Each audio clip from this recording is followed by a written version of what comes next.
All right, let's begin. Hello again, everyone, and good morning, good afternoon, depending on where you are. This is Josh from the Zoe Partnerships team, and I'm really glad to welcome you to today's merchant webinar. Today we have a great presentation coming from our friends at StoreYa, who's going to talk to you about their traffic booster technology. Really helpful for a lot of you when you're trying to start to build traffic and bring more potential customers to your store. We'd like to remind you during today's presentation that there is a questions feature here inside the GoToWebinar software. That's where you can submit your questions for our Q&A segment at the end of the presentation. We'll review all of those questions after the presentation's completed. If for some reason we have more questions than we have time to review, we will send out a Q&A written version to all of you via email. But generally speaking, we have enough time to address all of your questions during the presentation. We'd also like to remind you that we do have more merchant webinars coming up. You can visit www.zoe.com/merchant-webinars.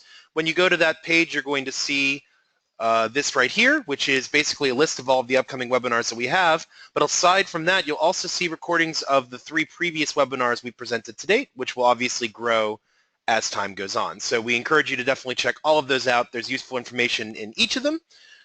And so with that out of the way, it's time to present today's topic, which is the StoreYa Traffic Booster. I'm going to pass it over to the StoreYa team at this point, who's going to tell you a little bit more about it, and take it away. Hi everyone, this is Yariv, StoreYa CEO. Josh, thank you very much for this opportunity, and everyone, I'm very excited to be here. English is not my first language, so forgive my accent, but I'll try to compensate for that. So I'm the co-founder and CEO of StoreYa.com.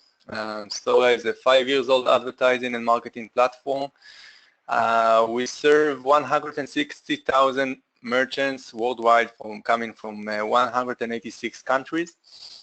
We provide them with 15 tools to automate and improve their advertising and marketing and, of course, sales. Next slide, please. So what we're going to cover today. We're going to discuss the Google advertising method, and in specifically the Google dynamic search, why you should use it, when you should not use it, and how you should use it. After we'll drill down, we'll discuss on how to automate Google dynamic search, and I will offer you the Traffic Booster, which is one of our apps, which helps you automate exactly that, the Google dynamic search.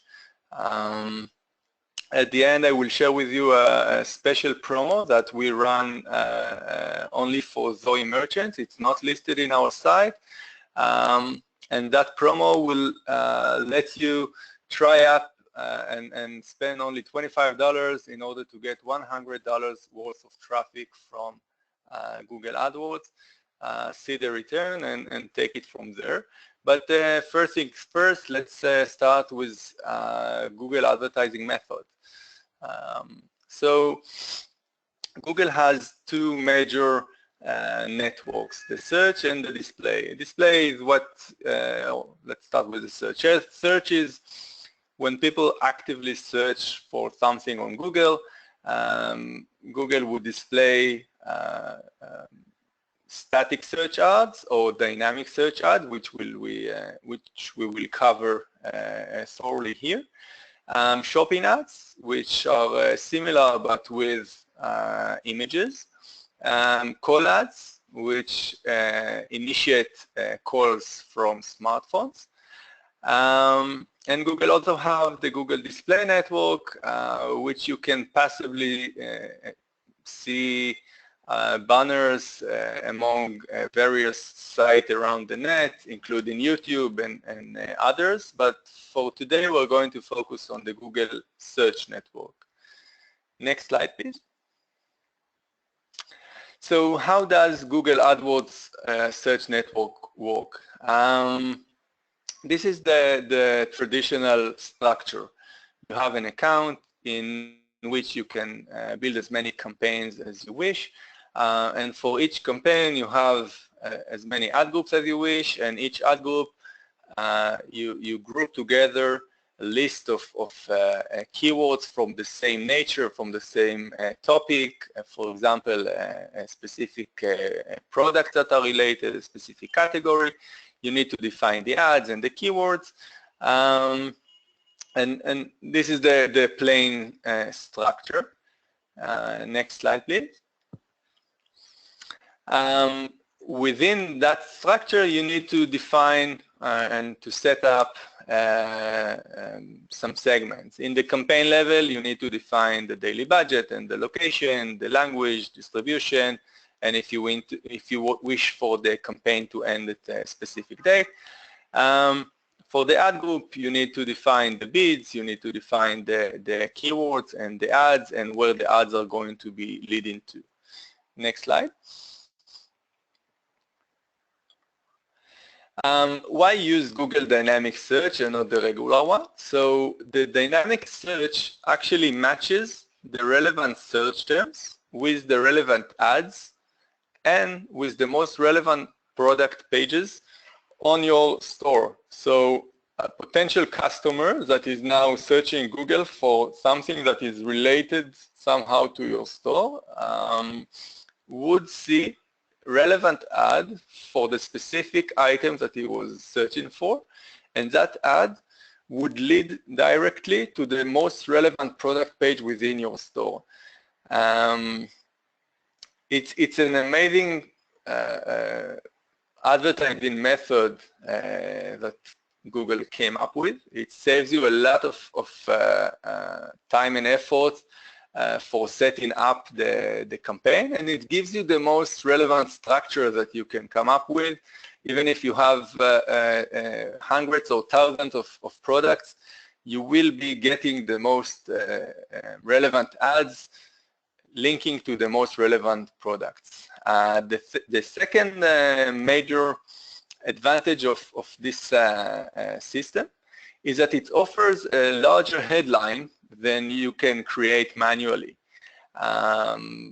Google Ads obviously have characters limitations, and when you conduct an ad through the regular search campaigns, you are very limited.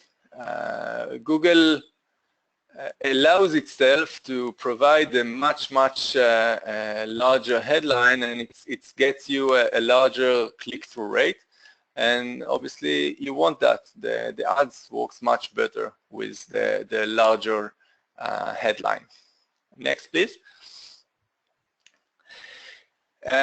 Even though I'm very keen of the Google Dynamic Search ads, it doesn't fit anyone, and I want you to be aware of that. So if you only have few products, then that system will not really work for you.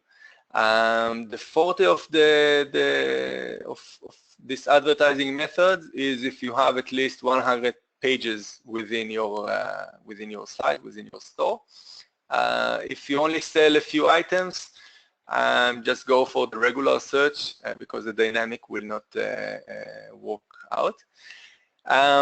And the other case that you should not use it is if even though it really saves you a lot of time and effort in terms of setting it up, you still need to optimize it. If you lack the resources of monitoring and optimizing your account, then you will be just spending money in vain. So it is a magic, but until some extent, you still need to optimize this great advertising methods. Next, please. How to set up Google Dynamic Search. So as in any campaign, you need to define the budget. I would start slowly with testing something like $30, $40 a day, and ramp it up only after I see that everything is tracking correctly and that you are getting the first sales. And then unlike Facebook, you can just increase the budget to any budget you wish. You also need to define the bids. Now here I want to suggest a nice trick that we do. We actually automated that trick, but I will tell you how you can use it manually. So let's say you set the budget for $30 a day, and you start with a small bid of, let's say, $1 a click. What I want to suggest is that you come back to the account the next day and check if you have spent the $30 budget that you set up for. If you have spent $30, decrease the bids by 10% and come back tomorrow again. If you didn't spend the budget, it means that the bids were too low. Increase the budget by 10% and come back tomorrow. Now you need to do it daily, because even if you found the sweet spot, you found the balance changes all the time because the competitors change and the season change and everything changes. But if you keep on doing it, you would be in the right place in terms of budget and bids. Third in line is mobile, gender, and age. These are all segments that you can modify the bids according to your store targeting and history. If you know that your store sells well on mobile, then mobile is actually cheaper traffic, and you should bid for it and get cheap traffic to convert to paying customers. But if you know that that your store is not really set up or is not really selling well on mobile, then modify the bids in order to drive only desktop traffic or mostly desktop traffic. And the same goes to gender and age, which you can modify the bids and get whatever fits your store. Another thing that you need to do, number 4, you need to exclude specific pages on your site that might not get you the profits that you are aiming for. For example, if you have a blog or if you have categories that have low margins, you might want to exclude those from the Google Dynamic Search and only allow Google to promote other pages within your store. Number 5 here is the day of the week and the hours of the day. If you have a history and you know which works best for you, then you should definitely schedule the campaign to work only in those period of times. Next slide, please. How to optimize Google Dynamic Search. This is the part I like most. So obviously, once you have conversions, you should go to number 2 and exclude low conversion terms. But you cannot start there because at the beginning you don't have the data, you don't have the conversion, but what you do have is you have impressions of the ads that you are running. And if you have search terms that get low click-through rate, you should definitely exclude those search terms. Now, you might ask, why should I exclude a search term that is not getting clicks? I'm not paying for something that was not clicked on. And so there are 2 reasons for that. One, you want to keep your account healthy. You want, even though you are not paying for that, Google is losing money on having impressions and not getting paid, not getting clicks. So you don't want that because along the way, Google will just treat your account differently and give you less and less inventory.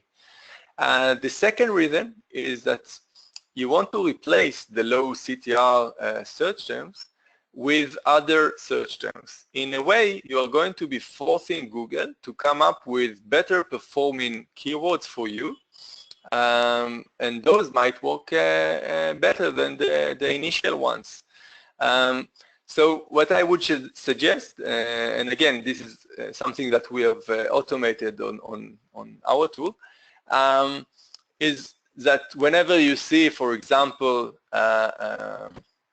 a search term that got 200 impressions and didn't get any clicks, just exclude that search terms. I'm jumping here to number 3, add as keywords. At some point, you might have jokers. You might have keywords, search terms that that you want to bring more of them because they are converting very, very well, and you want to be able to bid specifically on those keywords and to provide them with a larger bid in order to get a larger inventory.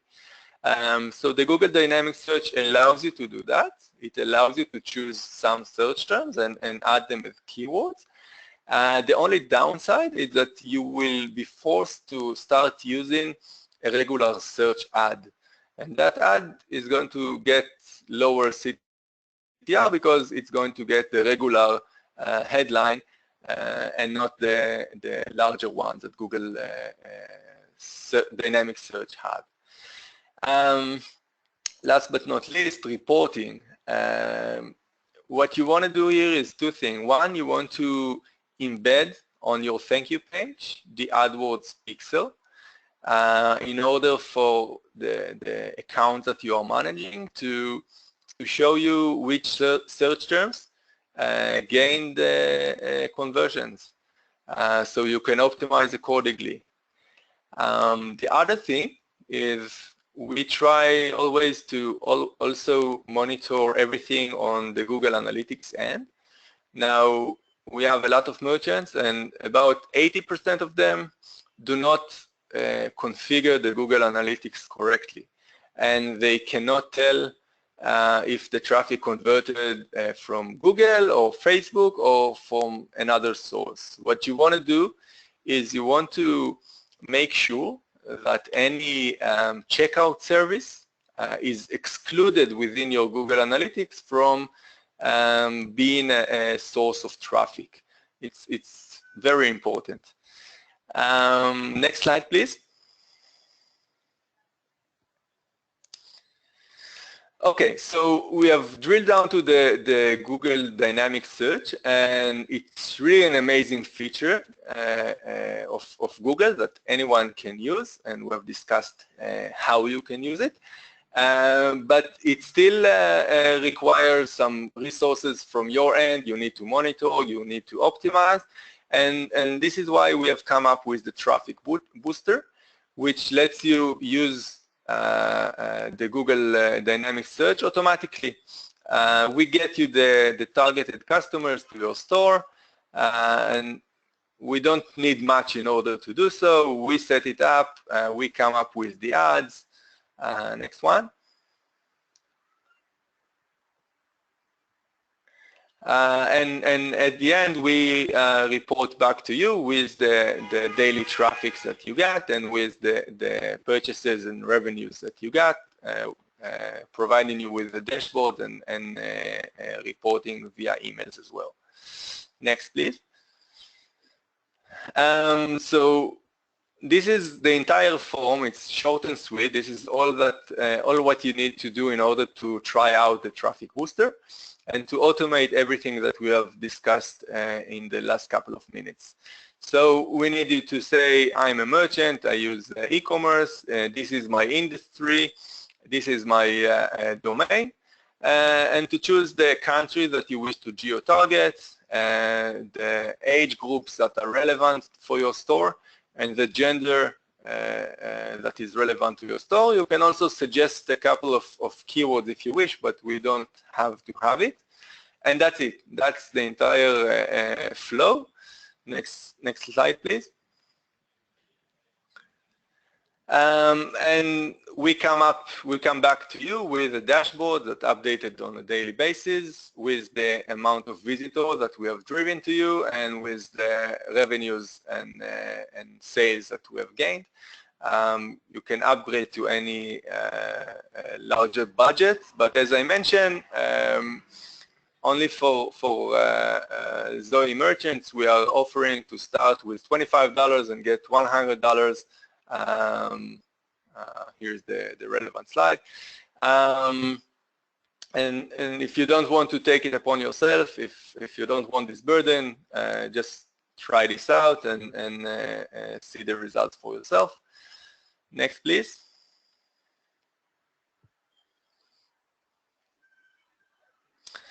I'm going to share with you this presentation, and you can look for these testimonials, this one and next one.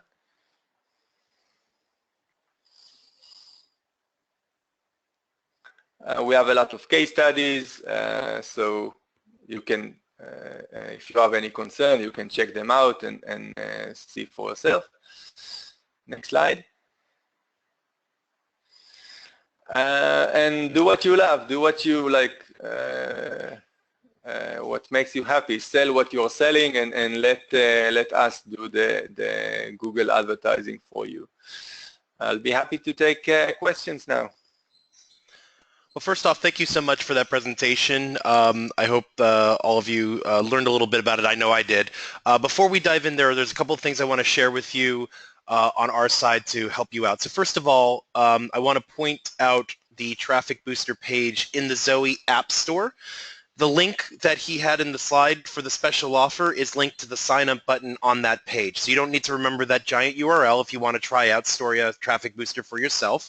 You can go to the apps page here on the site and you can click sign up and you'll be eligible for that first month promotion. So that should hopefully make it a little bit easier for all of you. Second, if you want to take a look at those case studies or the slides, when we post the recording, you'll notice that we do post the presentations here on the page as well. We'll go ahead and upload that as well, so you can go back and take a look at the case studies and review those a little bit more deeply, as well as the rest of the presentation that you just saw today.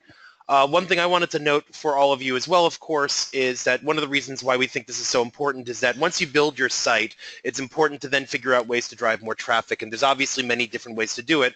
The Traffic Booster is definitely one of them, and we do get the question a lot in our support team, how do I get more customers or more potential customers to my store? And this gives you a great example of something you can do, and StoreYa really does aim to optimize that traffic, optimize the opportunity for you, and if you see some really good results, then it's going to make it easier for you to invest in more growth for your store over time because you've got the sales to back it up. So with that, I'd like to remind everyone that's in the room that we are going to accept questions now for the Q&A. If you have a question that you'd like to ask, there's the questions feature inside the software where you can submit your question and we'll answer it for you momentarily. We also, if we run out of time and get more questions than we have time for, we'll obviously send out a written Q&A, but we should be fine for today, doing very well on time actually. So let's turn over now to the questions. So the very first question that we have is relating to the keywords. So when Google has keywords, you were talking about sort of the manual process earlier on in the presentation. Does it only match exact words, or will they match similar words to the words that you have as well? Similar words as well. It actually crawls the site and it defines which keywords are related, and it will be broad match. It will be similar words, it will be typos, it actually covers everything. Excellent. Another question that we received is related to languages. So obviously we saw English. Do you guys support other languages such as French, German, Italian, or Spanish? Yeah, we support them all. We actually have accounts from 186 countries. We support any language, anything. Excellent. Third question that we have is relating to the type of products. Would StoreYa work for things like software? We have a customer who's asking about e-commerce site for software products. Yes, definitely. We do that. We even have service providers as well, but for any e-commerce merchants, whether digital software or other, we can drive the targeted traffic and the required sales.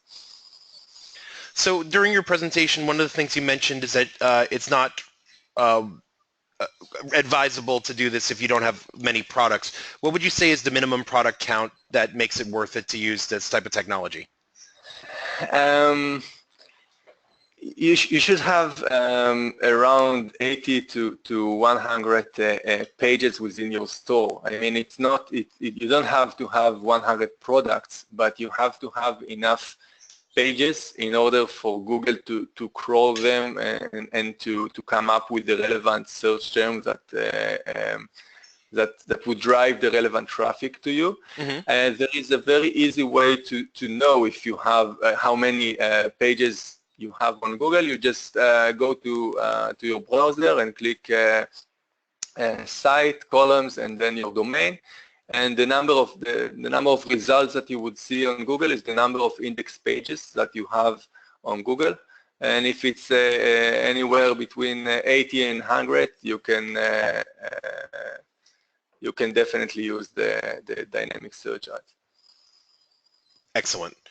Some more questions from our customers. Do you find that customers using ad blockers have an impact on the service? No. It's not banners, it's not pop-ups. It's Google search campaign. So it's like anyone searching for Google and getting to the natural results, but here is getting the sponsor results. It's the same. No one blocks those ads on any ad block. Fair enough. Next question that we have, can we install the IP tracker that automatically converts the web language and currency into the customer's own country in Zoe? I see many websites like that these days. So what I would say for that question is if you email us, email me directly at josh@zoe.com, we can pick up that conversation because I think that's a little bit more intricate than we're able to approach on this webinar, and then based on the answer that we arrive on, we'll send out some follow-ups to the attendees today. Here's an interesting question. So there's a customer that has an unusual vintage shoe business trying to figure exactly who their customers are. They're young and old. They like hard to find sizes, quality, etc. So if you're not sure or haven't figured out yet who your target customer is, where might you start? Any suggestions for them? If you have enough product and if you have at least, I understand that you don't know the segments, but you do know your product and you did put some description to each product, that should be enough to start with. I mean, Google will, dynamic search ads will find the relevant search terms, and along the way you will be able to come up with history and with enough data to know in the future to exclude the unrelevant audience. But you can definitely start even if you are not yet if you don't yet know which exact audience you are targeting. So the customer's kind of firing a couple follow-up questions while you're answering. So I think to summarize here, since you have a product line that is definable, you're able to still start advertising that you have that product line. And so you're able to market broadly. Remember that if they don't click, you don't pay. So if you're seeing that certain audience components are responding well to the ads, it gives you an idea that you may be able to focus in on just them and just not display ads for those that aren't responding. I think that's the idea. So just like everything else, you sort of figure out where you're seeing the results, where you're seeing the click-through rates, the conversion rates, and then you focus and you hone and you channel all of your funding and energy towards the ones that are working because you've obviously now found success. Is that a fair assessment? Yeah. Yep. Yeah, I think like anything, and this is just great for all the merchants that are on here today to think about, when you're doing marketing, initially you do have to sort of do some trial and error, and this is something we've seen, of course, even at Zoe, right, where you sort of look at different ways to talk to different audiences, and as you see sort of how people respond and what's really resonating, you sort of continue to focus in and hone in on that. And so, you know, that's sort of how marketing works. You start with a hunch, and you test your hunch, and sometimes you nail it, and sometimes you have to adjust it, and that's really what happens here is you just hone in on the success. I totally agree, and this is why we came up with a tool that you can start with $25. We don't want to, you know, usually agencies come up with a $1,500 setup fee and retainer and stuff like that. We don't want that. We want $25 to seek for the initial sales. and then to grow up from there. And we have merchants that started with $25 and are now paying $15,000 a month because they saw the return on investment and upgraded on a monthly basis. And this is how we like to work. Right, I don't want to scare our merchants either here when they hear $15,000. They're spending $15,000 because they're making money from that $15,000, right? So like you spent $25 and you made so much money. Yeah.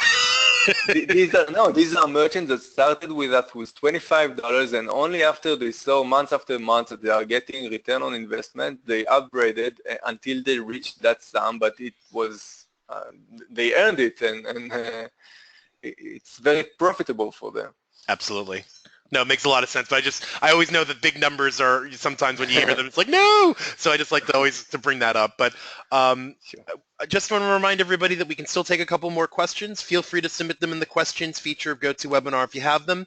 One other thing that I wanted to ask based on the presentation just more generally is that you mentioned that low margin products are obviously less likely to succeed here for the obvious reason that if you don't have much margin to work with, you can't spend a lot of money to bring those customers in. Do you have a recommendation on thoughts about margin or anything you want that you can elaborate a bit on that to help merchants know like if it makes sense? Because some of our merchants do sell low margin products, but you know sometimes the low margin products are high cost products, right? So if you have a low margin but you have a very high cost for that, you know, or high I can't find the words now. Let's say it's a $10,000 product with a 2% margin, right? There's still money to be made there. So anything about that they should just understand or know that might be helpful when deciding what's too low margin to pursue? I would put it in a different way. I think that anyone should try out.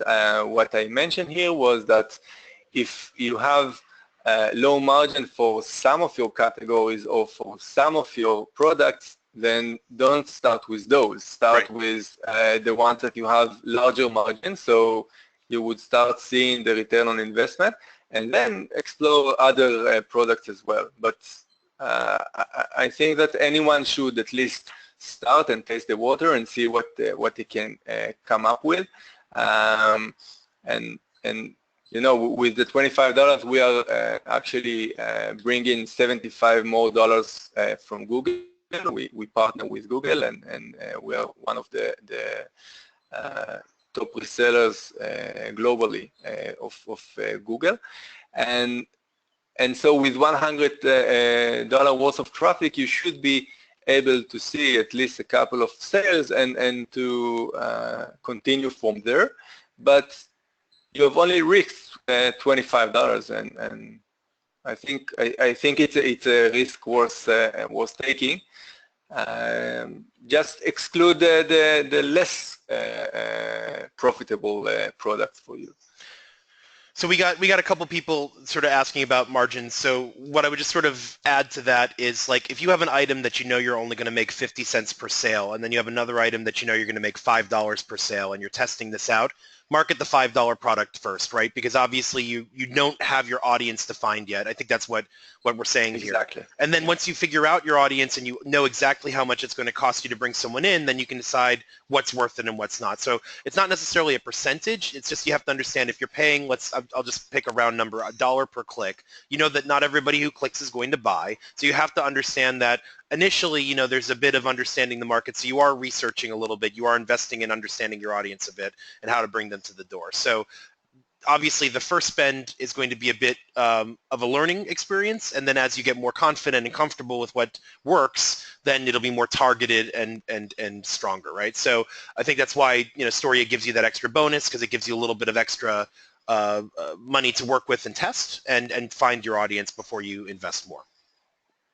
Yeah, I just want to add that we do it automatically when you use the traffic booster. In this presentation, I just said that if anyone wants to do it by his own, then this is the way I would do it manually. I would exclude first the less profitable, the ones that has less margin. But if you come to use the traffic booster, then you don't need to do anything. We do it automatically for you. There you go. So at this point, we don't have any more questions, but I love the last comment that came in. This is a no-brainer to try. I actually think that's the case as well. It's a really interesting opportunity for our merchants to test out search marketing in a very controlled way with a lot of help from StoreYa's traffic booster technology to allow you to focus more on what you do best and let them focus on what they do best. So I really want to thank everyone for participating today. Thank you to the StoreYa team for pulling this together today and joining us on this webinar. Thank you to all of our merchants who signed in and joined us for this. I'd like to remind you as we complete the webinar, first of all, we would love your feedback about this and our other webinars in the series. Also, let us know what topics you'd like to learn more about. We obviously see that marketing is interesting, but we want to hear more from you. You can email me at josh@zoe.com. That's josh@zoe.com. And let me know your thoughts and your topic ideas. And a reminder that we'll have more webinars to come. We have our webinars page. We will also post recordings of this and any future webinars, as well as the ones that have already taken place. And this presentation's PowerPoint deck will also be posted. We want to remind you that we do have a couple more webinars coming up in April. The first one is with Addressy. They do checkout address validation. You can create an amazing checkout experience by optimizing your checkout, reducing the number of steps it takes to check out, and also improve the accuracy of the addresses that are entered to avoid shipping errors, which is sometimes a problem for those of you who ship to a lot of customers. They are pay-as-you-go, and they have a free plan as well, so even for smaller merchants, you can test it out with literally no obligation. They're also one of the first apps that are going to be launched through Zoe's new app ecosystem that's going to allow more participants as we go forward. We're going to be sharing more information about that with you later in April, but join us for the Addressy presentation April 12th at 1 p.m. The following week, we have ShipStation joining us. ShipStation's another area of optimization for you if you're doing more shipping, if your shipping volume is growing. They can help automate by printing out multiple labels, pick lists, all sorts of things that speed up the ability to ship, and they'll also automatically update your accounts in Zoe with the latest shipping information and notify your customers automatically. So it really takes a lot of steps out of shipping. That's April 19th, also 1 p.m. Eastern time. So we hope you'll join us for those, and we have more coming. Believe me, we have a lot more planned for you. But in the meantime, we really do thank everybody for joining us, and we will see you all soon. Thank you so much. Have a great day. Thank you, Josh.